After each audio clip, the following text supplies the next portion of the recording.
นางเมตำงามือก่อนมีเฮือนหลังเล็กๆอ่อนหลังหนึ่งแก็บก็แก็บเมนก็เมนเจ็ดถูเฮ็ดลองมดใส่ปันอยู่กูวันก่อตึกเมนอยู่แลก็เป็นเมนางนั่นไลตั้งใจลำใจจ้าอยู่วันขึ้นเย้าก็เป็นโพเต้ก็เป็นตำงาแลกูวันนั่นมันตื่นกว่าหาปลาอยู่เซก็เป็นนางเมมันในเต้จอมใจหยาบนาป้อเอามาเลี้ยงปลาห้ำไข่กินหมูป้อเอามาเลี้ยงหมักมงห้ำไข่กินหมักล้างเฮ็ดในว่าในหน้าตามันนางก็อ่ำกี้เฮปอกกล้วยกาตำงาในหักเมนางมันเต้มันยอมเฮ็ดกูลองหนังหือเมมันปอเตมีตั้งเสื้อไหลในอยู่เย้าวันนั้นกล้วยหนังเก่าตำงาเม็ดไหลปลาตัวหนึ่งกล้วยกาปลาตัวนั้นลาดก้ามไหลกล้วยอ่ำกา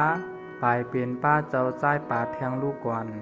เจ้าใจป่าโกลัดเนลองอันเจ้าเก่าเป็นลูกขุนหอคำป่านั่นแลตำงาก็ย่อมปล่อยปันตูป่านั่นลงกว่าในมีน้ำนั่นขึ้นเสปอกขึ้นเฮือนอยู่เย้าตำงานั่นใจตื่นเต้นนาตีเลยลัดโตเจ้าใจป่าซึ่งแนดมาลัดเนมีนางมันไหลหูหนังนั้นป้องผูมันลาดให้ผูมันกว่าย้อนเงินย้อนคำตีเจ้าใจป่าให้เป็นกาตอบแทนอันตำงาไลปล่อยตัวเจ้าใจป่ากว่าวันไหนตำงานั่นก็กอบอำลือไลมีนางมันแลแนดกว่าห้องหาเจ้าใจป่านั่นขึ้นเจ้าใจป่าเว้ยสองไลยินเสียงคาหือเจ้าใจป่าก็พูดออกมาเส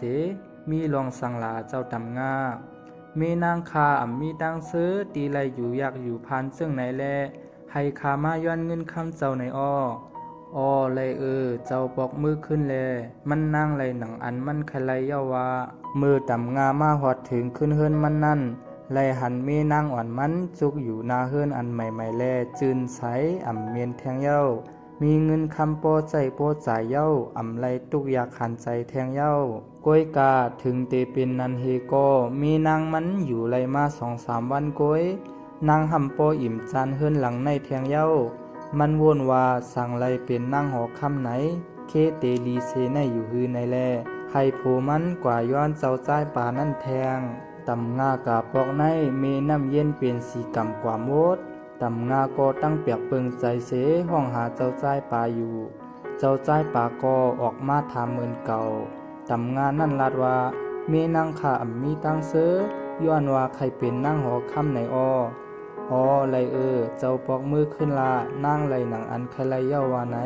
มือต่ำงามาฮอดขึ้นเฮือนนั่นไหลหันหอคำหลังใหญ่ๆแลมีซึกหันนั่งใส่เตรียมว่างอยู่เย้า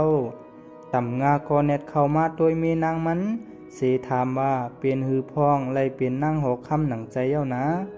กล้วยกาเมนางมันไปป้อใครเป็นผู้ยิบกำเลียนลิ้นอันกว้างใหญ่แลเป็นใหญ่เลือเปิ้นกูเมืองไหนเส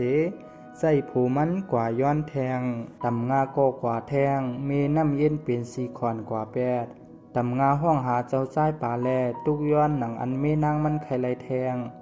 เจ้าใจป่าก็ตอบมือเก่าให้ตำงาปอกมือหาเมนางมันขึ้นว่าไหน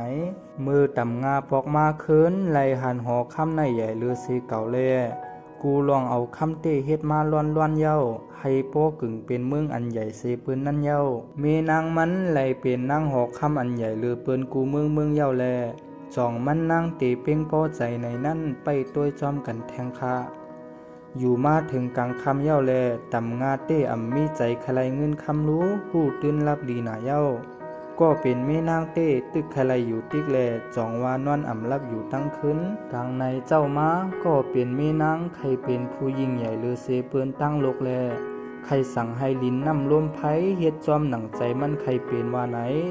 มันจ่องใจโผมันกว่าย้อนตีเจ้าใจปากแทงตำงานนั่นก็หู้ตัวลีนาว่าเมนางมันอ่ำหมอเปียงปอไหน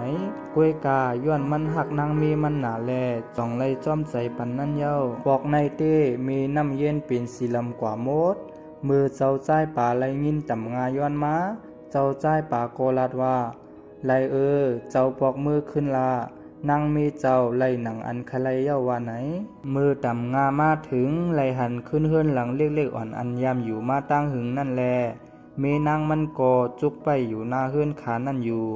ลุนสุดนางหอกคำก่อไล่ปอกมาเป็นขึ้นผู้หญิงธรรมตาก็หนึ่งเสอาปูมโหในก่อสุดเยี่ยวกว่าหนังในค้าปิ่นแต้มอาปูมทำมาสอนใจ